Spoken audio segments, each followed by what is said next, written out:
Chapter 42. Now Jacob saw that there was grain in Egypt, and Jacob said to his sons, "Why are you staring at one another?" he said.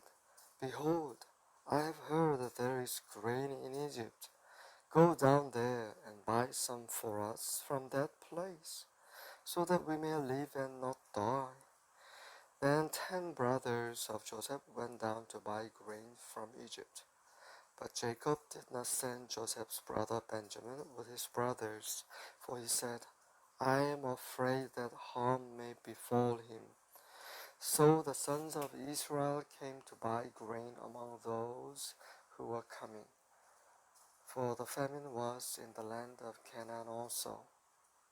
Now Joseph was the ruler over the land. He was the one who sold to all the people of the land. And Joseph's brothers came and bowed down to him with their faces to the ground. When Joseph saw his brothers, he recognized them, but he disguised himself to them and spoke to them harshly. And he said to them, "Where have you come from?" And they said, "From the land of Canaan, to buy food." But Joseph had recognized his brothers, although they did not recognize him. Joseph remembered the dreams which he had about them, and said to them, "You are spies. You have come to look at the undefended parts of our land." Then they said to him, "No, my lord, but your servants have come to buy food. We are all sons of one man. We are honest men. Your servants are not spies." Yet he said to them, "No, but you have come to look at the undefended parts of our land." But they said, "Your servants are 12 brothers in all, the sons of one man in the land of Canaan. And behold, the youngest is with our father today, and one is no longer alive." Joseph said to them, "It is as I said to you, you are spies. By this you will be tested. By the life of Pharaoh, you shall not go from this place unless your youngest brother comes here. Send one of you that he may get your brother, while you remain confined, that your words may be tested, whether there is truth in you. But if not, by the life of Pharaoh, surely you are spies." So he put them all together in prison for 3 days. Now Joseph said to them on the third day, "Do this and live, for I fear God. If you are honest men, let one of your brothers be confined in your prison.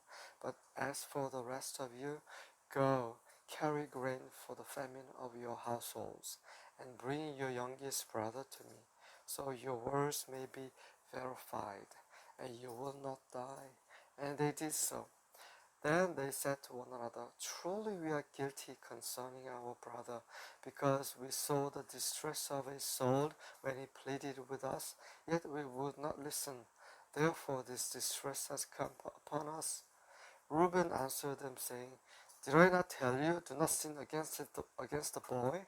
And you would not listen. Now comes the reckoning for his blood." They did not know, however, that Joseph understood, for there was an interpreter between them. He turned away from them and wept. But when he returned to them and spoke to them, he took Simeon from them and bound him before their eyes. Then Joseph gave orders to fill their bags with grain, and to restore every man's money in his sack, and to give them provisions for the journey. And thus it was done for them. So they loaded their donkeys with their grain and departed from there.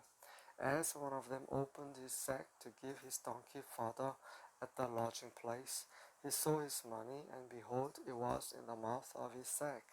Then he said to his brothers, "My money has been returned, and behold, it is even in my sack." And their hearts sank, and they turned trembling to one another, saying, "What is this that God has done to us?"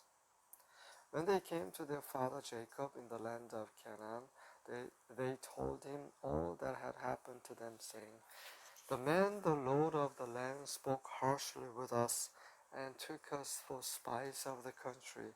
But we said to him, 'We are honest honest men. We are not spies. We are 12 brothers, sons of our father.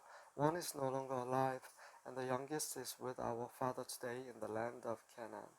The man, the Lord of the land, said to us, By this I will know that you are honest men. Leave one of your brothers with me, and take grain for the famine of your households and go. But bring your youngest brother to me, that I may know that you are not spies, but honest men. I will give your brother to you, and you may trade in the land. Now it came about as they were emptying their sacks, that behold, every man's bundle of money was in his sack. And when they and their father saw their bundles of money, they were dismayed. Their father Jacob said to them, You have bereaved me of my children. Joseph is no more, and Simeon is no more, and you will take Benjamin. All these things are against me. Then Reuben spoke to his father, saying, You may put my two sons to death if I do not bring him back to you. But him in my care. Put him in my care, and I will return him to you. But Jacob said, My son shall not go down with you, for his brother is dead, and he alone is left. If harm should befall him on the journey you are taking, then you will bring my gray hair down to Sheol in sorrow.